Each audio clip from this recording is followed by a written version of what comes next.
خب بعد از اتمام رویه کار و آستری نوبت قلفتی یقه خشتمون میرسه بچه ها.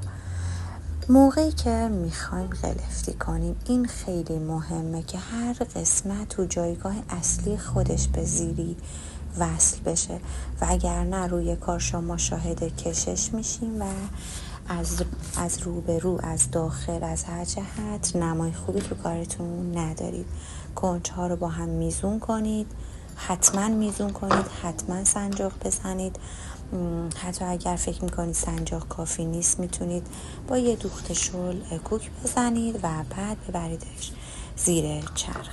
حتما نقاطی که موازنه هست مثل سرشانه ها، قسمت های پشت، کنج ها رو سنجاق کاری کنید.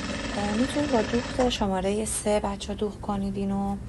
وقتی به هر کنجی رسیدید سوزن رو روی کار نگه دارید، پایه رو بلند کنید، بچرخونید و دوخت بزنید. توی تمام کنج ها سعی کنید که تا منتها الای سوزن رو بیارید که اون زاویه ها درست و اصولی دوخته بشه. احساس میکنید نیاز هست بچه با خودکار حرارتی علامت بزنید و بدوزید.